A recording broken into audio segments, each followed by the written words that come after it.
हो रहा है। अब उसमें प्यारे बच्चों स्थित है तो चालक में धारा उत्पन्न की जा सकती है। कैसे हम लोग उत्पन्न करेंगे? केवल चुंबक को गतिशील करा के, चुंबक को इधर उधर दौड़ा के गतिशील करा के? नहीं, ऐसे तो नहीं होगा। केवल यहाँ देखिए चालक को गतिशील करा के, ये भी नहीं होगा। अब देखिए चुंबक और चालक दोनों को गतिशील कराएंगे, नहीं, तभी दोनों को गतिशील कराएंगे तभी भी नहीं होगा।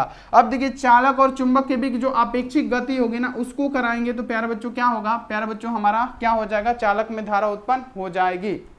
क्योंकि फैराडे ने क्या किया, स्टड ने हमको ये बताया था बाबू, हमने जाना था कि स्टड ने ये बताया था कि अगर किसी चालक है, मान लीजिए चालक है, इसमें धारा का प्रवाह हो रहा है, अगर इसमें आई करंट जा रहा है तो इसके चारों ओर क्या होगा? चुंबकीय क्षेत्र उत्पन्न होगा। किसने कहा था? स्टड ने कहा था। फिर प्यारे बच्चों फैराडे ने, और फिर फैराडे ने ये सोचा कि अगर धारा से ये चुंबकीय क्षेत्र उत्पन्न हो रहा है तो क्या चुंबक से धारा उत्पन्न नहीं हो सकता है? इसी को उन्होंने कितने वर्षों तक तैयारी किया? तो प्यारे बच्चों 12 वर्षों तक उन्होंने क्या किया था? याद रखना है किसका प्रयोग किया था, उसमें फेल हो गए थे। फिर उसको फेंके तो देखे कि जब किसी चालक को चुंबक के पास ले गए ना तो उसमें विक्षेप देखे थे गैल्वेनोमीटर में, तब यहाँ पे ये सब हुआ था। ये सारी चीजें हमने करा रखी है, तो आप थ्योरी नहीं किए हैं तो कर लीजिएगा, सही रहेगा। यानी चालक और चुंबक के बीच जब अपेक्षित गति होगा तब चालक में क्या होगा? धारा उत्पन्न हो जाएगा। तो ये आपको याद रख लेना है। चलिए मोनू कुमार, चलिए फटाफट से सर जी इंग्लिश मीडियम में भी बताइए, इंग्लिश मीडियम में भी है। अब देखिए एक क्वेश्चन है, इसका पहले आंसर बताइए आप लोग क्या बताते हैं, जल्दी जल्दी देख लेते हैं। बाबू ये न्यूमेरिकल है और आपको इससे घबराना नहीं है, हम 100% बता रहे हैं कि आप मतलब इससे संबंधित जितना भी क्वेश्चन आएगा वो आप कर लेंगे, ठीक है।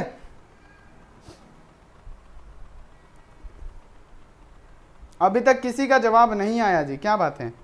चलिए देखिए हम यहाँ पे बता रहे हैं कि एक कुंडली है का 100 प्रेरण गुणांक कितना है? 5 मिली हेनरी है। एगो कुंडली है, सबसे पहले बोला जा रहा है कि एगो कुंडली है, हमने क्या किया? एक कुंडली बना लिया, ठीक है। ये बोला जा रहा है कि इसका 100 प्रेरण यानी प्यारे बच्चों एल का मान, यानी 100 प्रेरण को हम लोग किससे सूचित करते हैं? एल से। इसका मान कितना दिया है? 5 मिली हेनरी दिया है, यानी 5 mH दिया है, ठीक है। अब यहाँ पे पढ़िए कि इस कुंडली में 2 एम्पियर की धारा प्रवाहित की जाती है। इसमें क्या हो रहा है? मान लीजिए कि ये जो कुंडली है ना, इसमें क्या हो रहा है? 2 एम्पियर की धारा, प्यारे बच्चों याद रखना है, इसमें क्या हो रहा है? आई इक्वल टू यानी 2 एम्पियर की धारा इसमें प्रवाहित की जा रही है। तब पूछा जा रहा है कि कुंडली के चुंबकीय फ्लक्स क्या होगा? तो कुंडली का चुंबकीय फ्लक्स यानी पूछा जा रहा है कि फाई बी इक्वल टू क्या होगा? फाई बी इक्वल टू क्या होगा? तो प्यारे बच्चों फाई बी इक्वल टू आपने फॉर्मूला पढ़ा होगा कि 100 प्रेरण गुणांक इंटू धारा होता है। क्या होता है? 100 प्रेरण गुणांक इंटू धारा होता है। तो 100 प्रेरण गुणांक है 5, तो इसको मिली हेनरी में चेंज करेंगे तो 5 क्या हो जाएगा? 5 गुणे 10 की पावर, और यहाँ पे क्या हो जाएगा? -3 हो जाएगा मिली हेनरी में, ठीक है। अब यहाँ पे हम क्या करेंगे? धारा का मान कितना है? तो प्यारे बच्चों धारा का मान हमारा 2 एम्पियर दिया है तो हम 2 देंगे, ठीक है। हम क्या निकाल रहे हैं? चुंबकीय प्यारे बच्चों यहाँ पे फ्लक्स निकाल रहे हैं। तो 5 इक्वल टू इतना हो गया। तो जब इसमें गुणा करेंगे तो 5 दूनी क्या हो जाएगा? 10 गुणे 10 की पावर माइनस क्या हो जाएगा प्यारे बच्चों? 3 हो जाएगा। जब इसको हम सोल्व करेंगे तो ये क्या हो जाएगा? 0.01 यहाँ पे क्या हो जाएगा? वेबर हो जाएगा। और यही हमारा चुंबकीय फ्लक्स का मान निकला। तो है कहीं पे ऑप्शन देखिए तो 0. चलिए फटाफट से बता दीजिए, चलिए जल्दी बता दीजिए, चलिए वेरी गुड, जल्दी बता दीजिए। 0.01 होगा ना, सॉरी 0.01 है कहीं पे? हाँ देखिए यहाँ पे है, सी वाला ऑप्शन में है। ये बाबू मत मारिएगा, गलत हो जाएगा। सी वाला ऑप्शन हमारा 100% सही हो जाएगा। याद रखना है सी वाला ऑप्शन। यस सर धर्मदीप अंकज बहुत बढ़िया। बस आपको याद रखना है कि एक दिया है कुंडली। कुंडली कैसा होता है? कुंडली का 100 प्रेरण को हम लोग एल से सूचित करते हैं, जिसका मान दे दिया है 5 मिली हेनरी, ठीक है। अब बोला जा रहा है कि इसमें 2 एम्पियर की धारा प्रवाहित किया जा रहा है। तो चुंबकीय फ्लक्स क्या होगा बाबू? सबसे पहले आपको पता होना चाहिए कि चुंबकीय फ्लक्स यानी फाई बी, और इसका फॉर्मूला क्या होता है? 100 प्रेरण गुणांक इंटू धारा। बस इसको गुणा करा दीजिए। 100 प्रेरण गुणांक कितना दिया है? इसको मिली हेनरी में चेंज कर दीजिए। आपको पता है कि 1 हेनरी कितने के बराबर होता है? तो 1 हेनरी बराबर होता है 10 की पावर -3 mH के बराबर होता है। सॉरी 10 के पावर ओनली 3 mH के बराबर होता है, लेकिन आपको मिली हेनरी में बदलना है। तो यहाँ पे क्या हो जाएगा? 5 गुणे यहाँ पे क्या हो जाएगा? 10 के पावर यहाँ पे क्या हो जाएगा? -3। और प्यारे बच्चों धारा हमारा कितना है? आई का मान 2 दिया है। जब इसको सॉल्व कीजिएगा तो 0.01 यहाँ पे क्या हो जाएगा? हमारा आंसर हो जाएगा वेबर में। तो ये आप लोग लिख दीजिएगा, 100% हो जाएगा। आप इसको बहुत ही अच्छी तरीके से बना सकते हैं। तो इसमें का कोई भी अगर क्वेश्चन आता है ना तो आप इसको बना लीजिएगा। क्लियर हो गया? बताइए क्लियर हो गया? चलिए बहुत बढ़िया। 10 की पावर 3 mH होता है 1 हेनरी बराबर। अगर 1 हेनरी पूछे तब मिली हेनरी में माइनस में हो जाता है, ठीक है। अब देखिए प्रेरण कुंडली से प्राप्त होता है। बाबू प्रेरण कुंडली हम आपको पढ़ाए थे, आप याद कीजिए थ्योरी का जब क्लास करवा रहे थे उसमें हम आपको पढ़ा रहे थे कि प्रेरण कुंडली क्या है। तो प्रेरण कुंडली से हम क्या उच्च वोल्टता उत्पन्न करते हैं, क्या उच्च वोल्टेज, धारा निम्न रहेगा लेकिन वोल्टता जो हमारा होगा क्या होगा, बहुत ही उच्च होगा। तो प्रेरण कुंडली एक यंत्र है, वो डिवाइस है जिससे क्या होता है हमारा निम्न धारा उत्पन्न होता है लेकिन वोल्टेज हमारा उच्च उत्पन्न होता है। तो यहाँ पे हम क्या करेंगे कि प्रेरण कुंडली से हमको क्या प्राप्त होगा, उच्च धारा नहीं प्राप्त होगा, क्या होगा, निम्न धारा प्राप्त होगा। याद रखिएगा निम्न धारा प्राप्त होगा, उच्च वोल्टता प्राप्त होगा। यानी उच्च वोल्टता का मतलब क्या, उच्च विद्युत वाहक बल। ठीक है, तो याद रखना है कि निम्न धारा और प्रबल विद्युत वाहक बल का मतलब क्या, उच्च वोल्टता हो गया। तो यही हमारा क्या हो जाएगा, राइट आंसर हो जाएगा। तो याद रखिएगा ये इंपॉर्टेंट क्वेश्चन है और PYQ है। ये क्या है, PYQ है, ये आपको ध्यान में रखना है। तो ये क्वेश्चन आपको याद रखना है, क्या हो जाएगा, बी वाला ऑप्शन सही। अब देखिए कि अन्योन्य प्रेरकत्व का पूछा जा रहा है, या अन्योन्य प्रेरण का एसआई मात्रक क्या होता है, या स्वप्रेरण का एसआई मात्रक क्या होता है, फटाफट से एक बार आप लोग बता दीजिए।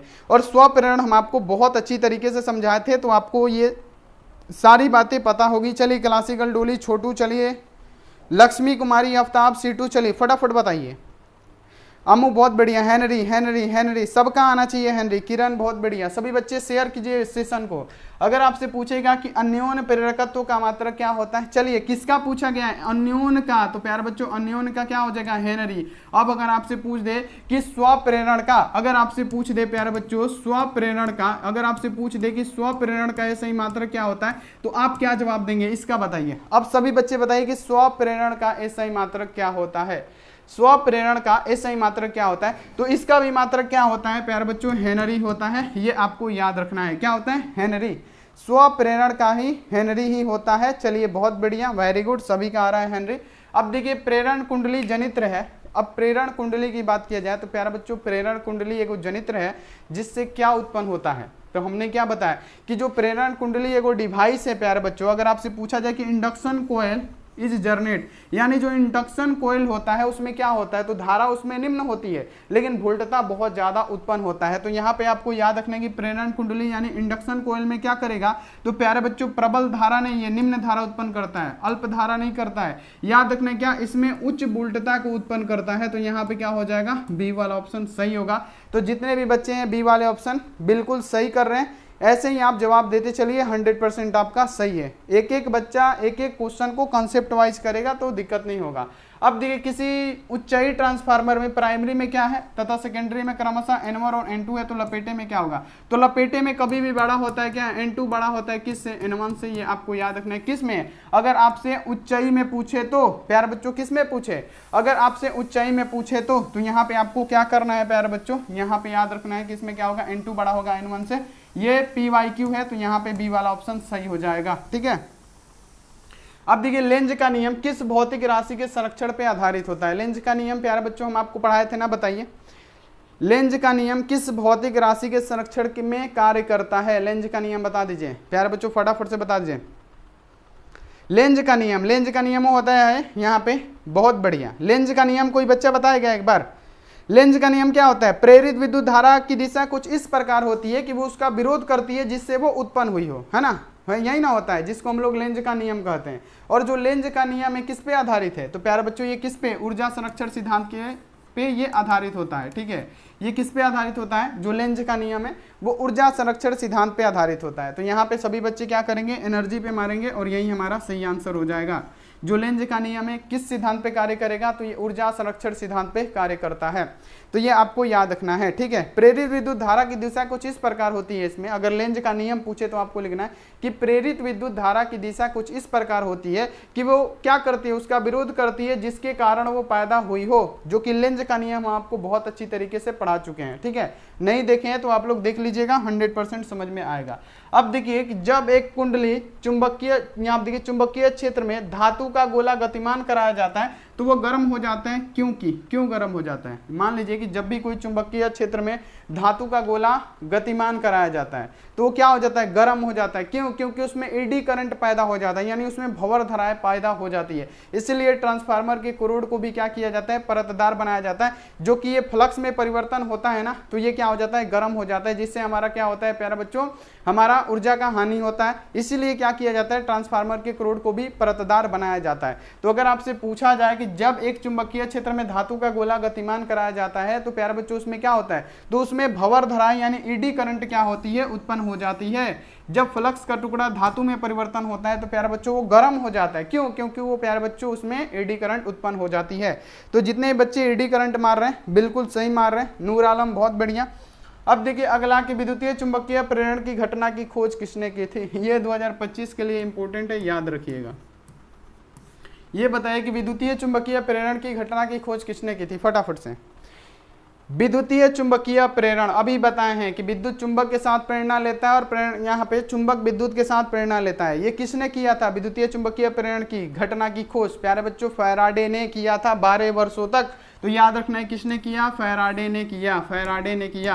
तो यहाँ पे क्या हो जाएगा, फैराडे हमारा बिल्कुल राइट आंसर। अब देखिए कि यदि एल प्रेरकत्व को आर प्रतिरोध को सी संधारित्र को व्यक्त करता है, बाबू एल प्रेरकत्व को व्यक्त करता है, आर जो होता है हमारा कभी भी प्रतिरोध को व्यक्त करता है और सी संधारित्र को व्यक्त करता है। तो अगर आपसे पूछ दे कि प्यारे बच्चों एल बटा आर की बीमा क्या होगी, या पूछ दे कि आर सी की बीमा क्या होगी, ठीक है, यानी अगर आपसे ऐसे पूछता है तो आपको ओनली आंसर देना है टी होता है। ये एकदम इंपॉर्टेंट है बाबू, ये ट्रिक से भी आप याद कर सकते हैं। अगर एल प्रेरकत्व को आर प्रतिरोध को सी संधारित्र को व्यक्त करता है तो प्यारे बच्चों एल बटा आर की बीमा या आर सी की बीमा पूछे, आपको ओनली बताना है कि सिर्फ समय होता है। तो ये आप लोग याद रखिएगा। तो देखिए यहाँ पे एम 0 होना चाहिए, एल 0 होना चाहिए और टी हमारा नहीं होना चाहिए, क्योंकि टी 1 है। तो यहाँ पे हम कैसे लिखेंगे, एम 0 एल 0 और यहाँ पे टी लिखेंगे, तो ऐसा होना चाहिए। देखिए तो यहाँ पे एम 0 एल 0 टी, लेकिन प्यारा बच्चों यहाँ पे देखिए एल आर की बीमा और आर सी की बीमा दोनों पूछा है और दोनों की बीमा क्या होती है, एक ही होती है। तो एम 0 एल 0 टी और एम 0 एल 0 टी होना चाहिए, एम 0 एल 0 टी और यहाँ पे टी नोट है तो गलत। यहाँ पे देखिए एम 0 एल 0 टी और एम 0 एल 0 टी, यानी डी वाला ऑप्शन हमारा सही हो जाएगा। अगर एल आर की बीमा पूछे, आर सी की बीमा पूछे, सेम होता है प्यारे बच्चों, ये आपको ध्यान में रखना है कि ये सेम होता है, ठीक है। चलिए अब देखिए अगला है कि स्वप्रेरण गुणांक का उदाहरण कौन सा है। अब बताइए कि स्वप्रेरण गुणांक का उदाहरण क्या होता है। स्वप्रेरण गुणांक यानी जिसको हम लोग एल से सूचित करते हैं। अब बताइए कि स्वप्रेरण गुणांक का एक उदाहरण कौन सा है, फटाफट से बताइए कि स्वप्रेरण गुणांक का एक उदाहरण कौन सा है। देखिए ट्रांसफार्मर हमारा नहीं है, विद्युत मोटर नहीं है, जनरेटर नहीं है, चौक कुंडली जो होगा ना, चौक कोयल जो होगा हमारा क्या होगा, कोयल, ये क्या हो जाएगा हमारा स्वप्रेरण गुणांक का एक बढ़िया एग्जाम्पल हो जाएगा, एक बढ़िया उदाहरण हो जाएगा। तो स्वप्रेरण गुणांक का एक उदाहरण अगर आपसे पूछे तो आपको क्या बताना है, चौक कुंडली, ठीक है। इंडक्शन कॉइल यानी चौक कॉइल हमारा क्या हो जाएगा, राइट आंसर हो जाएगा। चलिए अब बढ़िए आगे कि चुंबकीय फ्लक्स का एसआई इकाई क्या होती है। चुंबकीय फ्लक्स बाबू, फ्लक्स एगो होता है, क्षेत्र होता है, ठीक है। एगो चुंबकीय फ्लक्स घनत्व होता है। तो अगर आपसे पूछे कि चुंबकीय क्षेत्र, तो चुंबकीय क्षेत्र का टेस्ला। चुंबकीय फ्लक्स का पूछे, चुंबकीय फ्लक्स का क्या होता है, वेबर होता है, ये आपको याद रखना है। चुंबकीय फ्लक्स घनत्व का पूछे तो चुंबकीय फ्लक्स घनत्व का टेस्ला होता है, तो ये आपको याद रखना है, ठीक है। तो ये सारा क्वेश्चन आप लोग ध्यान में रखिएगा, ये सारा इंपॉर्टेंट है। चलिए अमू बहुत बढ़िया, लाखों, अम्बेडकर जी बहुत बढ़िया, वेबर, प्रियांशु, राहुल, सीटू बहुत बढ़िया। सभी बच्चे फटाफट से जवाब देते चलिए, मजा आएगा, ठीक है, मजा आएगा, फटाफट से जवाब देते चलिए। अब देखिए अगला क्वेश्चन है कि डायनेमो का कार्य का सिद्धांत आधारित है। बाबू ये PYQ है 3 से 4 बार, याद रखिएगा PYQ है क्या, 3 से 4 बार पूछा गया प्रश्न है। तो ध्यान रखना है कि डायनेमो का कार्य का सिद्धांत किस पे आधारित होता है। जो डायनेमो होता है उसका कार्य का सिद्धांत किस पे आधारित होता है। तो जो डायनेमो होता है ना उसका कार्य का सिद्धांत आधारित होता है विद्युतीय चुंबकीय प्रेरण पे। बहुत आसान क्वेश्चन है, 100% ये सही होगा। याद रखना है कि डायनेमो का कार्य का सिद्धांत किस पे आधारित होगा, तो विद्युतीय चुंबकीय प्रेरण पे। तो ये आपको याद कर लेना है, ठीक है। चलिए अगला क्वेश्चन देख लीजिए कि एक कुंडली के अंदर लोहे का करंट रख देने पे कुंडली का स्वप्रेरकत्व परिवर्तन होगा। अब बताइए कि अगर आपसे पूछा जा रहा है कि एक कुंडली है, ठीक है, अब कुंडली के अंदर क्या करना है। मान लीजिए कि कोई भी एक कुंडली है और कुंडली के अंदर मान लीजिए कि ऐसी कोई कुंडली है और कुंडली के अंदर क्या करना है, लोहे का करंट रख देना है, संधारित्र रख दीजिए उसमें। तो पूछा जा रहा है कि स्वप्रेरण गुणांक में क्या होगा। तो अगर आप लोहे का करंट रखेंगे, ठीक है, चाहे आप संधारित्र रखेंगे तो उसमें क्या होगा प्यारे बच्चों, उसकी जो स्वप्रेरण गुणांक होगी ना वो बढ़ेगी। तो यहाँ पे आपको ये ध्यान में रखना है। जैसे हम लोग संधारित्रों में क्या करते थे, यहाँ पे समानांतर प्लेट संधारित्रों के बीच अब्रक रख दे, कोई लोहे का छड़ रख दे, चाहे कोई भी परावैद्युत पदार्थ रखते थे तो उसकी धारिता बढ़ती थी ना। उसी प्रकार क्या होगा कि अगर हम क्या करेंगे, वो कुंडली के अंदर लोहे का करोड़ रखेंगे, चाहे हम क्या करेंगे प्यारे बच्चों कि उसमें कोई संधारित्र को रखेंगे, तो स्वप्रेरण गुणांक जो होगा प्यारे बच्चों क्या होगा, वो हमारा बढ़ेगा, यानी स्वप्रेरकत्व तो हमारा बढ़ेगा। ये आपको हमेशा याद रखना है और ये हमेशा याद भी रखिएगा, क्योंकि अनंत नहीं होगा बाबू, अनंत नहीं होता है, बढ़ जाता है, अनंत नहीं होता है, बढ़ जाता है। अगर लोहे का करोड़ संधारित्र में रखेंगे, अगर संधारित्र में लोहे का करोड़ रखेंगे तो संधारित्र अनंत हो जाएगा, ठीक है, उसकी धारिता अनंत हो जाएगी। लेकिन अगर इसमें पूछा जाए तो बढ़ जाएगा। अब देखिए प्रेरित धारा की दिशा ज्ञात करने का नियम, ये भी एक तो बात है कि ये चैप्टर जो है बहुत हल्का है, बहुत छोटा है, लेकिन इसमें से क्वेश्चन बहुत ज़्यादा पूछा जाता है। ये भी ध्यान रखना है कि इसमें से 2 सब्जेक्टिव और 3 से 4 ऑब्जेक्टिव जरूर रहेगा, तो 3 से 4 नंबर पक्का करना है। तो ये क्लास कर लीजिए। अंकज कुमार बढ़ता है, चलिए, आस्क बुड लबर मंजीत, अशरफ अली, चलिए प्रिंस, चलिए फटाफट, नेहा मिश्रा फटाफट बताइए, सबा, सबीना, चलिए जल्द जल्दी, माँ का लाडला, वेरी गुड।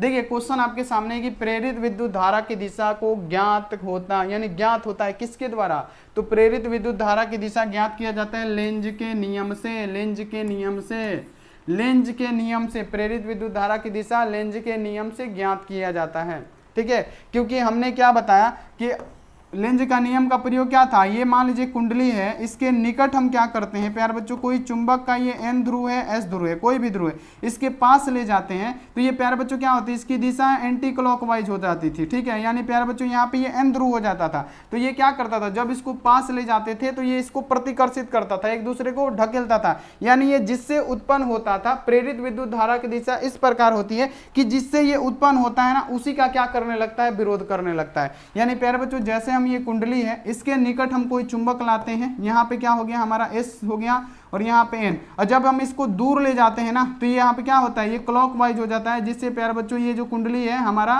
किसकी तरह, दक्षिणी ध्रुव की तरह व्यवहार करने लगती है, ठीक है। तो ये क्या करता है, इसको आकर्षित भी करता है। यहाँ पे क्या कर रहा है, जब इसको पास ले जा रहे हैं तो N ध्रुव बन जाता है, तो इसको पास भी नहीं आने दे रहा है और इसको दूर भी नहीं जाने दे रहा है। तो यही होता है क्या, हमारा लेंज का नियम। कि यहाँ पे याद रखिएगा कि प्रेरित विद्युत धारा की दिशा कुछ इस प्रकार होती है कि जिसके कारण उत्पन्न हुई हो, यानी यहाँ पे हम यहाँ पे लाए हैं चुंबक का N ध्रुव कुंडली के पास, तो हमारा विद्युत धारा उत्पन्न हुआ है, और यहाँ पे क्या कर रहा है, जब दूर ले जा रहे हैं तो क्या कर रहा है, जाने भी नहीं दे रहा और इसको पास भी नहीं आने दे रहा है। तो इसी को हम लोग क्या बोलते हैं, लेंज का नियम। तो यहाँ पे आप लोग इसको ध्यान में रखिएगा। चलिए अगला है कि चुंबकीय प्रेरण के समय के साथ बदलने से किसी बिंदु पे क्या उत्पन्न होता है, मोस्ट इंपोर्टेंट क्वेश्चन है, और ये याद रखिएगा, हम बोल रहे हैं 2025 एग्जाम के लिए क्वेश्चन है कि चुंबकीय प्रेरण के समय के साथ बदलने से किसी बिंदु पे क्या उत्पन्न होता है। चुंबकीय प्रेरण के समय के साथ बदलने से किसी बिंदु पे वैद्युत क्षेत्र उत्पन्न होता है। याद कर लीजिए इसको, वैद्युत क्षेत्र, इलेक्ट्रिकल फील्ड उत्पन्न होता है।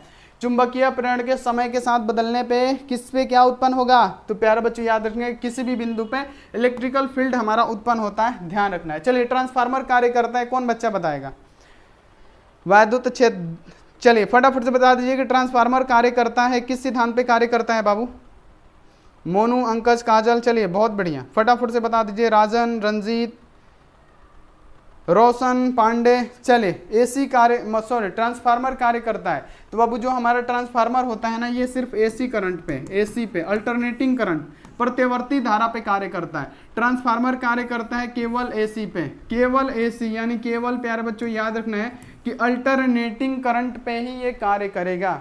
ट्रांसफार्मर किस पे कार्य करता है, तो ट्रांसफार्मर कार्य करता है केवल एसी करंट पे। तो यहाँ पे ये क्वेश्चन याद रखिएगा, एग्जाम में 2 बार आया हुआ है। अब देखिए क्वेश्चन है कि ट्रांसफार्मर के करोड़ को यहाँ पे सबसे महत्वपूर्ण पदार्थ यहाँ पे, यानी यहाँ पे देखिए क्वेश्चन है कि ट्रांसफार्मर का क्रोड बनाने के लिए, ट्रांसफार्मर का जो क्रोड होता है, ट्रांसफार्मर में देखे होंगे लोहे का पतला पतला क्रोड लगाया जाता है। क्यों लगाया जाता है, ताकि जब उसमें फ्लक्स में परिवर्तन होना कोई धातु का टुकड़ा, तो वो भंवर धारा बन जाता है, और जब भंवर धारा बन जाता है तो प्यारे बच्चों ऊर्जा का वो क्षय करता है, हानि करता है। तो उसी को बचाने के लिए ट्रांसफार्मर के क्रोड को परतदार बनाया जाता है। और जो ट्रांसफार्मर का क्रोड होता है उसको प्यारे बच्चों किस चीज से बनाया जाता है, तो मुलायम इस्पात यानी नरम लोहा से क्या किया जाता है, उसको बनाया जाता है। जाता है। तो याद रखना है कि ट्रांसफार्मर के करोड़ को किससे बनाया जाता है, मुलायम इस्पात, यानी इस्पात का मतलब होता है लोहा, यानी नरम लोहा से इसको बनाया जाता है। ये आपको ध्यान में रखना है, मोस्ट इंपोर्टेंट है, ठीक है। किससे बनाया जाएगा बाबू, ये आपको याद रखना है, किससे बनाया जाएगा, तो ये आप लोग याद रखिएगा मुलायम इस्पात से। अब देखिए, क्या प्रेरित धारा और प्रेरित आवेश कुंडली के प्रतिरोध पर निर्भर करता है, क्या प्रेरित धारा, याद रखिएगा, क्या प्रेरित धारा और प्रेरित आवेश कुंडली के प्रतिरोध पर निर्भर करता है, तो प्रेरित धारा जो है, धारा तो प्रतिरोध पर निर्भर करेगा ही, तो याद रखना है कि प्रेरित धारा कुंडली के प्रतिरोध पे निर्भर करेगा बाबू, प्रतिरोध पे नहीं करेगा तो किस पे करेगा, है ना, प्रतिरोध पे निर्भर नहीं करेगा तो किस पे करेगा। चलिए, doctor MBBS target only DC पे, कहाँ पागल है बाबू, ट्रांसफार्मर कभी डीसी पे कार्य करेगा, वो ट्रांसफार्मर केवल एसी के सिद्धांत पे चलता है, लिख के ले लीजिए, ठीक है। चलिए, बहुत बढ़िया, क्या एमबीबीएस बनिएगा जी, सब तो गड़बड़ा दिए, अभी नहीं है। चलिए, यहाँ देखिए क्वेश्चन है कि प्रेरण कुंडली में संधारित्रों के व्यवहार से द्वितीय, यहाँ देखिए द्वितीय का, यहाँ देखिए विद्युत वाहक बल क्या हो जाता है, यानी कुंडली में संधारित्र डालना है। अब यहाँ पे क्या हम बोले कि कुंडली में या तो आप लोहे का रड डालिए, चाहे कुंडली में आप संधारित्र का डालिए, तो क्या होगा, विद्युत वाहक बल क्या होगा, उसका बढ़ेगा, है ना, इलेक्ट्रोमोटिव फोर्स क्या होगा, बढ़ेगा। तो यहाँ पे याद रखना है कि प्रेरित कुंडली में क्या बाबू, हम क्या डाले, लोहा डाले, संधारित्र डाले, क्या होता है, विद्युत वाहक बल बढ़ जाता है, यानी ये वाला ऑप्शन है ना, ए वाला ऑप्शन हमारा सही होगा। तो जितने बच्चे हैं ए वाला ऑप्शन सही हो जाएगा। अब देखिए कि अन्योन्य प्रेरकत्व का, यानी अन्योन्य प्रेरण गुणांक का मात्रक क्या होता है, अन्योन्य प्रेरण गुणांक बाबू, अन्योन्य प्रेरण गुणांक का मात्र भी क्या होता है, टेस्ला होता है। कौन कौन बच्चा टेस्ला वाला है और कौन कौन बच्चा हेनरी वाला है, अब मजा आएगा। 23 का अब यहाँ पे हम आंसर नहीं बताने वाले हैं, जल्दी जल्दी बताइए, तो अभी जस्ट एक्सप्लेन किए पीछे, हेनरी, वाह चेला गजब। अरे सीटू जी, ये कैसे होगा जी, गलत है, स्वप्रेरण गुणांक का मात्रक हेनरी होता है बाबू। कितनी बार पीछे ही ना बताएं कि स्वप्रेरण उन्नयन प्रेरण गुणांक का मात्र सबका मान हेनरी ही होता है, याद रखिएगा, गलत मत कीजिए। अब देखिए कि प्रेरित विद्युत धारा की दिशा ज्ञात किया जाता है, यानी प्रेरित विद्युत धारा की दिशा हमने बताया कि लेंज के नियम से ज्ञात होती है, ठीक है, लेंज के नियम से, तो यहाँ पे ए वाला ऑप्शन सही होगा। अब देखिए चुंबकीय फ्लक्स का विमीय सूत्र, ये 2025 के लिए हमको लगता है 99.9% आएगा, यहाँ पे याद रखिएगा 99.9% चांस है कि ये क्वेश्चन आएगा कि चुंबकीय फ्लक्स का विमीय सूत्र क्या होता है। चुंबकीय फ्लक्स का विमीय सूत्र क्या होता है प्यारे बच्चों, चुंबकीय फ्लक्स का विमीय सूत्र हमने क्या बताया, ml के पावर 2 t के पावर -2 और a इनवर्स होता है, ये हमने बता रखा है थ्योरी में। चुंबकीय फ्लक्स क्या होता है, सारी चीजें हमने बता रखी है, ठीक है। चुंबकीय फ्लक्स का मात्रक वेबर होता है, ठीक है। तो ये सारी चीजें आपको ध्यान में रखनी है और याद भी रखना है। चलिए, मोनू बहुत बढ़िया, दिलखुश रजाक टेंगड़ा, चलिए बहुत बढ़िया। चलिए बाबू, नाम ले लिए, खुश अमू अंकज, बहुत बढ़िया। अब देखिए अगला है कि 1 हेनरी बराबर होता है, बहुत बढ़िया। अब देखिए 1 हेनरी पूछा, 1 मिली हेनरी नहीं बाबू, उस क्वेश्चन में क्या दिया था, 5 mH दिया था, 5 मिली हेनरी दिया था, तो हमने 10 के गुणे यहाँ पे क्या लिखा था, यानी हमने मिली हेनरी में चेंज किया था, तो हमने कैसे किया था, 5 × 10 के पावर -3 ऐसे चेंज किया था मिली हेनरी में। तो अब आपसे बाबू पूछा क्या गया है, ध्यान में रखना है चेला, कि 1 हेनरी बराबर होता है, बता दीजिए क्या होगा, 10 के पावर -3। बहुत बढ़िया, जो भी बच्चा बता रहा है 10 के पावर -3 बिल्कुल ही बिल्कुल गलत बता रहा है, क्योंकि हमने क्या बताया कि हमने जब -3 में लिखा तो क्या वो क्या था प्यारे बच्चों, वो याद रखना कि मिली हेनरी में था, लेकिन पूछा जा रहा है कि 1 हेनरी कितने के बराबर होगा, 10 के पावर 3, याद रखना है 10 के पावर 3 100%, 10 के पावर 3 होगा 100%। जो भी बच्चा बताएगा 10 के पावर 6 कौन कर दिया जी, राजीव मांझी, बहुत बढ़िया, वेरी गुड। चलिए क्या होगा यहाँ पे, 1 हेनरी बराबर होता है 10 के पावर 3 के, ठीक है, याद रखना है। चलिए क्लासिकल डॉली, बहुत बढ़िया, 10 के पावर 3 के, ये आप लोग याद रखिएगा, 10 के पावर -6 ना होगा बाबू, गलत है। चलिए अब देखिए अगला है कि विद्युतीय चुंबकीय प्रेरण की घटना की खोज के आविष्कारक कौन थे, तो विद्युतीय चुंबकीय प्रेरण की घटना की खोज के आविष्कारक फैराडे दादा थे अपना, है ना, कौन दादा, फैराडे दादा थे। तो यहाँ पे आपको याद कर लेना है, ये भी मोस्ट इंपोर्टेंट है, बहुत ही अच्छा है।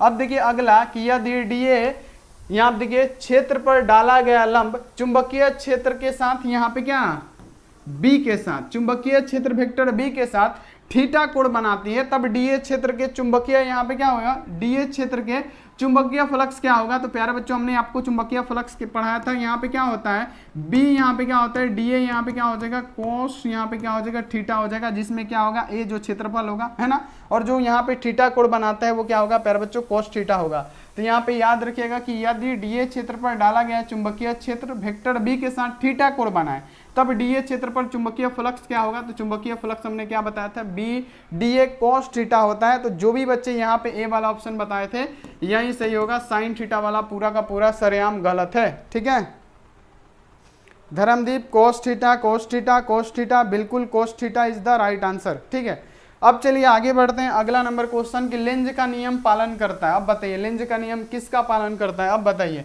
बाबू। बायो सेवर्ट का नियम का सिद्धांत क्या कि यहाँ आप देखिए संवेग संरक्षण के सिद्धांत का, कि ऊर्जा संरक्षण की आवेश संरक्षण के सिद्धांत का लेंज का नियम पालन करता है। बाबू आवेश भी है और ऊर्जा भी। चलिए हम मान लेते हैं कि दो गलत है, लेकिन यहाँ पे आपका आता है कि ये क्या होगा, ऊर्जा संरक्षण सिद्धांत की प्यारे बच्चों आवेश संरक्षण सिद्धांत। चलिए आवेश, मंजीत का आ गया आवेश।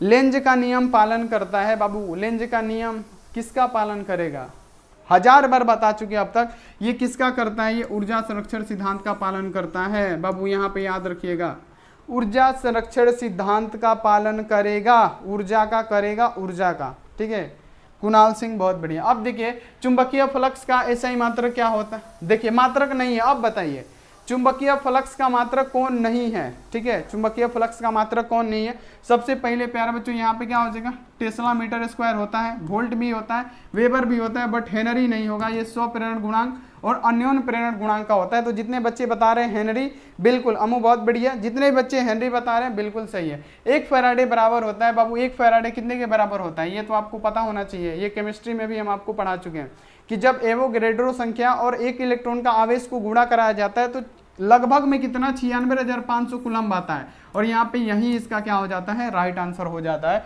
कि 1 फैराडे बराबर होता है कितना, 96,500 कूलम्ब के बराबर होता है। ठीक है याद रखिएगा।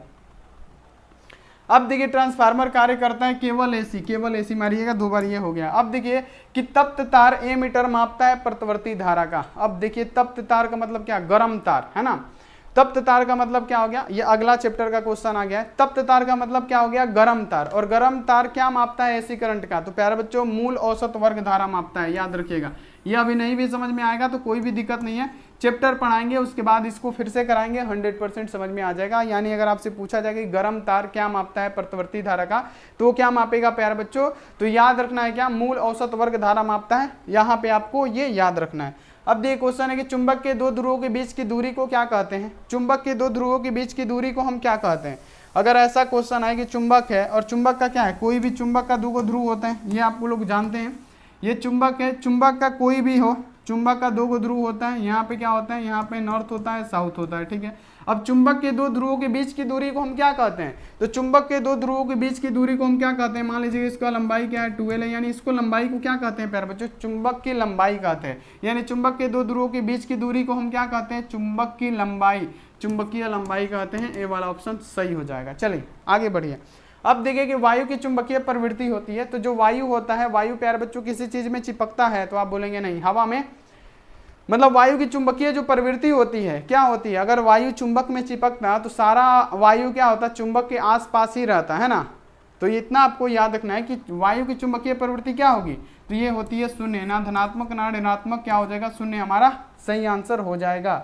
0 इज द राइट आंसर। अब देखिए कि तांबा होता है। अब बताइए जो कॉपर होता है क्या होता है, लौह चुंबकीय। कौन कौन मारेगा लौह चुंबकीय, कॉपर कौन कौन बताएगा कि लौह चुंबकीय पदार्थ है, फटाफट से एक बार बता दीजिए। कौन कौन एग्री है, कौन कौन नहीं है, ये भी बता दीजिए। सरफराज सुने, चलिए कैफ सैफी, प्रगति कुमारी, चलिए माँ का लाडला, अनुष्का, आस्क बोर्ड की फेवरेट गोल्डी, चलिए मोहित, क्लासिकल, नेहा आस्क बोर्ड, चलिए रोशन कॉमेडी, चले सुनील, राजू, शुभम, सिकंदर, अर्पित यादव, अमन, चले क्लासिकल डॉली, फटाफट से बताइए बाबू। अनुचुंबकीय, बहुत बढ़िया, वाह वेरी गुड वेरी गुड। चले बहुत बढ़िया सभी बच्चे, क्योंकि आपको पता है कि जो हमारा कॉपर होता है ना, कॉपर क्या होता है प्यारे बच्चों, एक प्रति चुंबकीय पदार्थ होता है। क्या होता है, अनुचुंबकीय नहीं होता है, प्रति चुंबकीय पदार्थ होता है, पैरामैग्नेटिक होता है। कॉपर क्या होता है, एक प्रति चुंबकीय पदार्थ होता है। तो जो भी बच्चे अणु मार रहे थे बिल्कुल गलत है। और अगर आपसे पूछे निकेल क्या है, निकेल क्या है, और हमारा पूछे कोबाल्ट क्या है, तो ये हमारा लौह चुंबकीय पदार्थ है। ये हमारा क्या होते हैं, लौह चुंबकीय पदार्थ होते हैं। लेकिन अगर आपसे पूछे कॉपर क्या है, ये प्रति चुंबकीय पदार्थ है, अनुचुंबकीय होगा ही नहीं। ठीक है, तो अनुचुंबकीय हमारा गलत हो जाएगा। अब देखिए कि निम्नलिखित में से किसकी चुंबकशीलता अधिक होती है। तो प्यारे बच्चों सबसे अधिक होगी किसकी चुंबकशीलता, तो लौह चुंबकीय पदार्थ की जो चुंबकशीलता होती है सबसे अधिक होती है। ठीक है, तो ये आपको याद रखना है 100% कि किसकी चुंबकशीलता अधिक, तो लौह चुंबकीय पदार्थ की चुंबकशीलता अधिक होती है।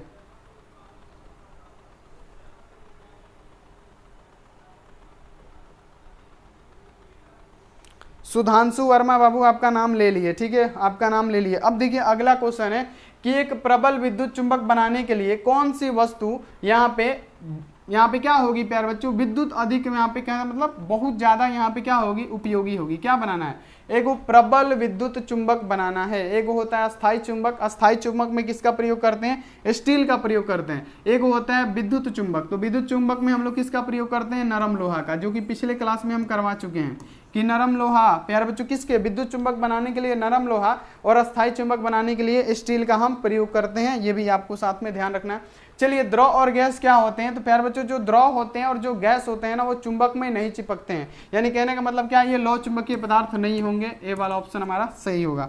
अब देखिए अगला कि अनुचुंबकीय पदार्थ की चुंबकीय प्रवृत्ति कैसी होती है। क्या है, अनुचुंबकीय पदार्थ है, याद क्या करना है, पैरामैग्नेटिक कंपाउंड है। तो प्यारे बच्चों अनुचुंबकीय है तो क्या हो जाएगा प्यारे बच्चों, हमारा स्थिर हो जाएगा। याद रखिएगा क्या हो जाएगा, स्थिर हो जाएगा। अब देखिए निकेल क्या है, तो हमने क्या बताया, निकेल हो गया और कोबाल्ट हो गया, ये क्या है, लौह चुंबकीय पदार्थ होते हैं। तो लौह चुंबकीय पदार्थ क्या हो जाएंगे हमारा, निकेल और कोबाल्ट क्या हो जाएगा, लौह चुंबकीय पदार्थ होगा, जिसको आपको ध्यान में रखना है।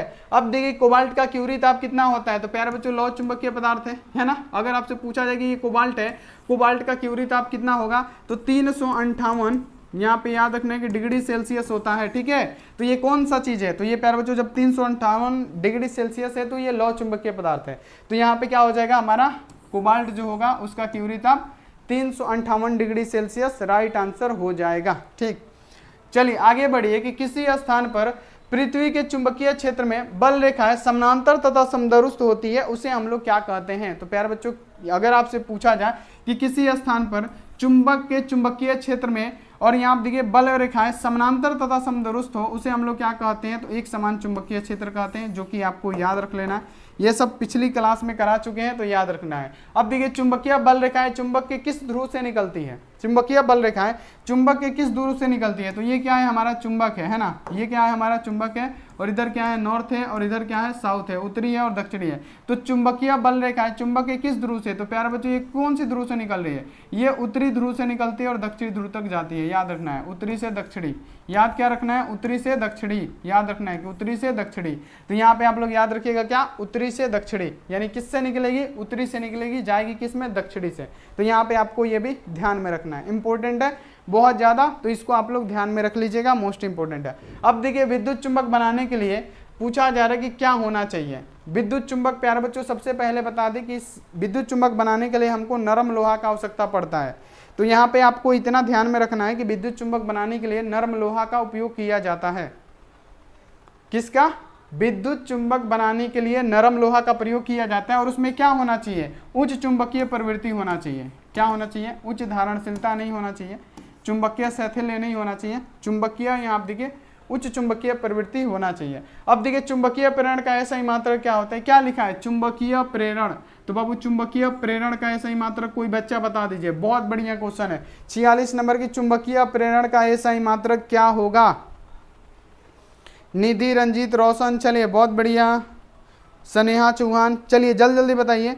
चुंबकीय प्रेरण का ऐसा ही मात्रक, बाबू चुंबकीय प्रेरण है तो वेबर प्रति मीटर नहीं होगा ना, फैलाडे होगा, है ना प्यारे बच्चों एम्पियर इंटू मीटर होगा, क्या होगा, टेस्ला होगा। तो याद रखिएगा कि चुंबकीय प्रेरण का ऐसा ही मात्रक टेस्ला होता है, जिसको आपको याद रखना है। कौन है जी वेबर वाला, गलत आंसर। अब देखिए किसी चुंबक का चुंबकीय आघूर्ण क्या होता है, किसी भी चुंबक का चुंबकीय आघूर्ण क्या होता है, तो याद रखने किसी भी चुंबक का चुंबकीय आघूर्ण एक सदिश राशि होता है, वेक्टर क्वांटिटी होता है।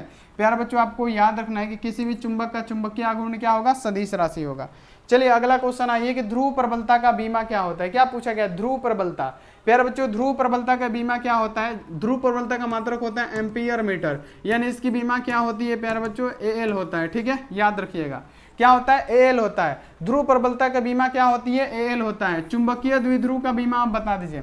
अगर आपसे पूछा जाए कि चुंबकीय द्विध्रुव की बीमा क्या होती है, देखते हैं कौन कौन सा बच्चा बता देता है। चुंबकीय आघूर्ण की बीमा जल्दी सबीना, चलिए एएल। चुंबकीय द्विध्रुव आघूर्ण की बीमा क्या होगी, एल स्क्वायर। चलिए अमुक आ गया, बहुत बढ़िया, सबसे पहले वेरी गुड। श्वेता, आदित्य, सिमरन खातून, चलिए फटाफट से। स्टडी कैफ, मनीष, पागला के पगली, बहुत बढ़िया पगली, वेरी गुड पगली। रिंकी बहुत बढ़िया, पहले पगली के पगला था, पगला के पगली भी आ गई है। ठीक है, बहुत बढ़िया। ध्रुव प्रबलता का मात्रक एल हो जाएगा। अगर आपसे पूछा जाए चुंबकीय द्विध्रुव आघूर्ण का, तो एल स्क्वायर होता है, ये भी आपको ध्यान में रखना है। चुंबकीय यामियोत्तर और भौगोलिक यामियोत्तर के बीच का कोण क्या कहलाता है, तो चुंबकीय यामियोत्तर और भौगोलिक यामियोत्तर के बीच के कोण को हम चुंबकीय दिक्पात कोण कहते हैं। ये पिछली वीडियो में आप देख लीजिएगा, पूरा डिटेल में बढ़ाए हैं, तो ये आप लोग याद रखिएगा। अब देखिए निम्नलिखित में से कौन सा शैथिल्य को प्रदर्शित करता है। ठीक है, शैथिल्य को कौन प्रदर्शित करेगा, तो शैथिल्य को प्रदर्शित करता है कौन, लौह चुंबकीय पदार्थ जो होता है हमारा शैथिल्य को प्रदर्शित करता है। तो यहाँ पे आपको ध्यान में रखना है। अब देखिए लोहे का परमाणु क्या होगा, अब बताइए प्यारे बच्चों, लोहे का जो परमाणु होता है वो क्या होता है, तो लोहे का परमाणु हमारा क्या हो जाएगा, याद रखिएगा कि लौह चुंबकीय होता है। लोहे का परमाणु लौह चुंबकीय, तो इसको आपको ध्यान में रखना है।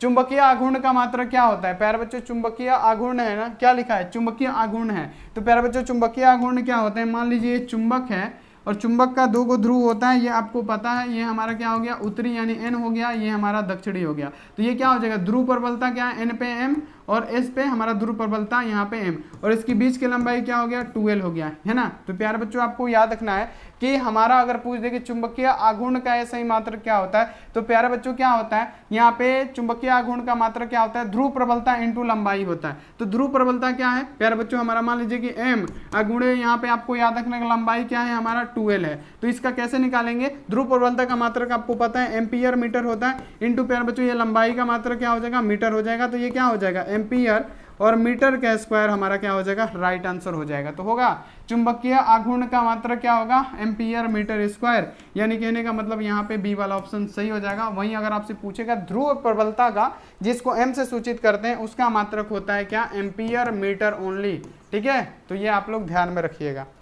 चलिए अगला आइए कि एक लौह चुंबकीय पदार्थ की चुंबकशीलता होगी, अगर लौह चुंबकीय पदार्थ की चुंबकशीलता को म्यू से यहाँ पे लिखा जा रहा है, तो क्या होगा, म्यू कभी भी बड़ा होगा 1 से, क्योंकि लौह चुंबक की चुंबकशीलता बहुत अधिक होती है, 1 से बहुत ज्यादा होती है। तो लौह चुंबकीय चुंबकशीलता को अगर हम म्यू से डिनोट करते हैं, तो म्यू बड़ा क्या होगा, कभी भी 1 से होगा, बहुत बड़ा होगा, क्योंकि लौह चुंबक की चुंबकशीलता होती है ना, वो 1 से बहुत बड़ी होती है। तो ये आपको याद रखना है कि म्यू बड़ा होगा किससे, 1 से। तो याद रखिएगा ए वाला ऑप्शन सही होगा यहाँ पे। अब चलिए आगे है कि पृथ्वी का चुंबकीय अक्ष और पृथ्वी के भौगोलिक अक्ष के बीच का कोण कितना होता है। ठीक है, पृथ्वी के चुंबकीय अक्ष और पृथ्वी का भौगोलिक अक्ष के बीच का कोण कितना होगा।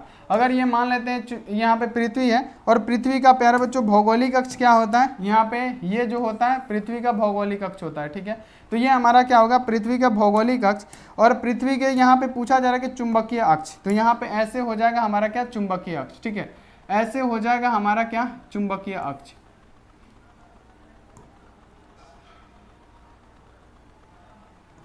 हाँ, और इसके बीच का जो कोण होगा ना प्यारे बच्चों, ये जो होगा हमारा कितने डिग्री का होता है, 11.5। याद रखना है सिंपली कितना, याद रखना है कितना, 11.5 होता है। यानी यहाँ पे हम लोग कितना बोल सकते हैं, 11 डिग्री बोल सकते हैं। तो यहाँ पे याद रखिएगा कि अगर आपसे पूछा जाए कि पृथ्वी का चुंबकीय अक्ष और भौगोलिक अक्ष के बीच का कोण कितना होता है, तो प्यारे बच्चों 11.5 यानी 11 डिग्री का होता है। चलिए क्यूरी तापक्रम वह ताप है जिससे अधिक होने पे क्या होता है, क्यूरी तापक्रम कितना है, 777 डिग्री सेल्सियस को हम क्या बोले हैं, क्यूरी तापक्रम।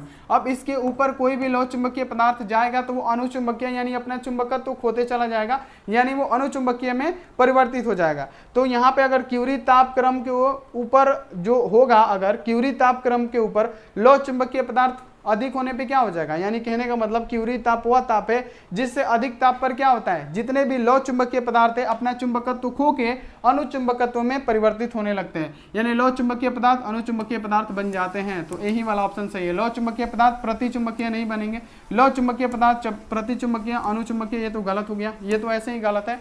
तो लौ चुंबकीय पदार्थ क्या होता है, अनुचुंबकत्व बन जाता है। तो ये आप लोग याद रखिएगा। अब देखिए अस्थायी चुंबक बनाने के लिए एक होता है विद्युत चुंबक और दूसरा होता है अस्थायी चुंबक। तो विद्युत चुंबक बनाने के लिए नरम लोहा का उपयोग करेंगे, जबकि अस्थायी एक जगह अस्थायी चुंबक बनाना है उसमें स्टील का, अस्थायी चुंबक बनाने के लिए स्टील का प्रयोग करते हैं। ध्रुव प्रबलता का मात्रक क्या होता है, ध्रुव प्रबलता का मानी स्मॉल एम से सूचित करते हैं और इसका मात्रक क्या होता है, एम्पियर इंटू मीटर। तो यहाँ पे है एम्पियर मीटर, राइट आंसर। चलिए विश्वत रेखा पे चुंबकीय नमन कोण का मान, विश्वत रेखा पे चुंबकीय, प्यारे बच्चों डीप का मान पूछा है, किस पे, तो विश्वत पे। तो याद रखना है कि विश्वत रेखा पे चुंबकीय नमन कोण का मान 0 डिग्री होता है। विश्वत रेखा पे चुंबकीय नमन कोण का मान 0 होगा, तो होगा, ये आपको हमेशा याद रखना है, जो कि इंपॉर्टेंट है। और लास्ट में रुकिएगा, कुछ मौखिक भी होगा, क्योंकि आज का क्लास में उतना बेस्ट क्वेश्चन नहीं है, लेकिन ये आसान है, लेकिन बार बार पूछे जाने वाला ही क्वेश्चन है, लेकिन मौखिक होगा तो आपको जरूर मजा आएगा, आप लोग रुके रहिए। चलिए अगला है कि पृथ्वी के चुंबकीय क्षेत्र का मान पृथ्वी के सतह पर लगभग कितना होता है। तो पृथ्वी के चुंबकीय क्षेत्र का मान पृथ्वी के सतह पर कितना, 1 गॉस होता है, कितना, लगभग 1 गॉस होता है। तो 1 गॉस यहाँ पे राइट आंसर हो जाएगा। 1 गॉस इक्वल टू कितना, 10 के पावर -4 यहाँ पे क्या होता है, टेस्ला होता है। तो याद रखिएगा 10 के पावर -4 टेस्ला। निम्नलिखित में से कौन सा डायमैग्नेटिक है, तो डायमैग्नेटिक हमारा कौन सा होगा, तो याद रखना है कि कौन हो जाएगा, हीलियम हमारा डायमैग्नेटिक है, हीलियम डायमैग्नेटिक है, डी वाला ऑप्शन हमारा सही हो जाएगा। चलिए तो प्यारे बच्चों फटाफट से पहले तो लाइक कीजिए और जाइए मत, क्योंकि अभी मौखिक लेना बाकी है आपका, ठीक है, अभी मौखिक लेना बाकी है। 2 4 10 प्रश्न पूछेंगे, क्योंकि आज के क्लास में उतना हार्ड क्वेश्चन नहीं था, तो मज़ा भी नहीं आया, ठीक है, इसमें ज़्यादा क्वेश्चन नहीं रहता है ये जो चैप्टर है, लेकिन जो भी है ये बहुत इंपॉर्टेंट क्वेश्चन है, जितना भी करा है ना सारा जो भी पूछेगा इस चैप्टर से यहीं आएगा। तो आप लोग इसको प्लीज़ याद कर लीजिएगा, ठीक, जितने भी सारे बच्चे हैं। अदिति बहुत बढ़िया, किसी को जाना नहीं है 499 वाला कोर्स अगर आप नहीं लिए तो फटाफट से ले लीजिए, जिसमें आपको ऑल सब्जेक्ट का क्या मिलने वाला है, चैप्टर वाइज ऑब्जेक्टिव सब्जेक्टिव और साथ में गेस प्रश्न मिलने वाला है। जल्दी जल्दी ले लीजिए। लेने के लिए नंबर नोट कीजिए प्यारे बच्चों, 62 99 24 89 35, ठीक है, फटाफट से आप इस पर संपर्क करके जल्दी जल्दी आप ले लीजिए, ठीक है। तो जितना तेजी से हो सके फटाफट से प्यारे बच्चों आप ले लीजिए, ठीक है। अब यहाँ पे हम क्या करते हैं कि एक एक मौखिक यहाँ पे पूछते हैं सभी बच्चों से और देखते हैं किस किस बच्चे का जवाब आ रहा है, किस किस बच्चे का जवाब नहीं आ रहा है, ठीक है। आप सब रेडी रहिएगा, ठीक। चलिए बहुत बढ़िया, भागना किसी को नहीं है, नहीं तो मौखिक बंद कर देंगे किसी दिन।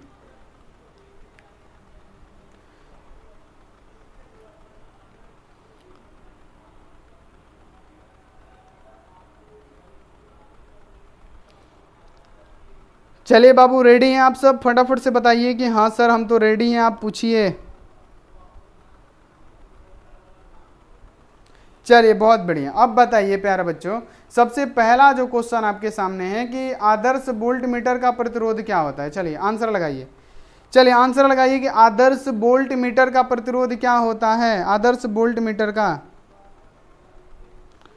आदर्श वोल्ट मीटर का प्रतिरोध क्या होता है। चलिए किस किस का आया, अमू का 0 आया है, चलिए वेरी गुड, चलिए 0 0 0, बहुत बढ़िया। किसका आया है, और यहाँ आप देखिए आदित्य राज का आया है अनंत। अरे चेला पहले ही इतना आसान हम लोग गलती कर दिए, आदर्श वोल्ट मीटर पूछे है ना, तो प्यारे बच्चों हम आपको क्या सिखाए हैं जी, कहाँ जी, कहाँ ध्यान है आप लोग का जी। आदर्श वोल्ट मीटर ना बताए हैं प्यारे बच्चों। आदर्श वोल्ट मीटर का प्रतिरोध क्या होता है, इन्फिनाइट होता है, अनंत होता है, ठीक है। चलिए आदित्य का सही है, चलिए बहुत बढ़िया।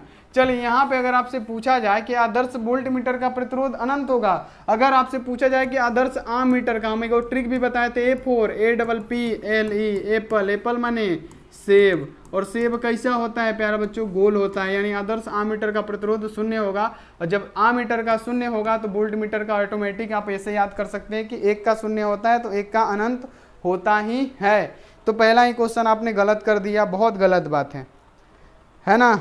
इन्फिनाइट होगा, इन्फिनाइट होगा, इन्फिनाइट होगा। चलिए अब सही है।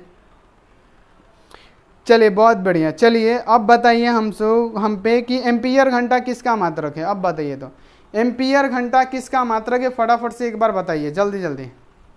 एम्पियर घंटा किसका मात्रक है, इन्फिनाइट इन्फिनाइट कलुआ डाउन। चलिए जल्दी जल्दी, एम्पियर घंटा, एम्पियर घंटा किसका मात्रक है, KWH का, आवेश का। बहुत बढ़िया। किसका आ गया, अमु का आ गया। ऊर्जा आया था, धारा आया था, नहीं आवेश का। अमु का सबसे पहले है, यादव किंग, बहुत बढ़िया, वेरी गुड, सबका आ रहा है। चले धारा का नहीं प्यारे बच्चों, एम्पियर घंटा आवेश का होता है, ऊर्जा का नहीं, आवेश का होता है। देखिए अब पहला दूसरा चैप्टर से हम पूछ रहे हैं तो आप लोग गलती कर रहे हैं, इसका मतलब हमको रिवीजन एक बार कराना पड़ेगा, नहीं तो ऐसा है कि आप लोग आगे आगे पढ़ के पीछे से लिपते जा रहे हैं। ठीक है, इतना मेहनत से पढ़ा रहे हैं और आप लोग क्या कर रहे हैं, पीछे से पोटी करके लिपते जा रहे हैं ना, तो गलत बात है बाबू। यहाँ पे याद रखना है क्या, ये अमु का हमने नाम लिख दिया। ठीक है प्यारे बच्चों, याद रखना है किसका होता है, आवेश का होता है। चलिए और एक दो क्वेश्चन कर लीजिए, ठीक है, उसके बाद से तो प्यारे बच्चों कल से बढ़िया से क्लास लिया जाएगा।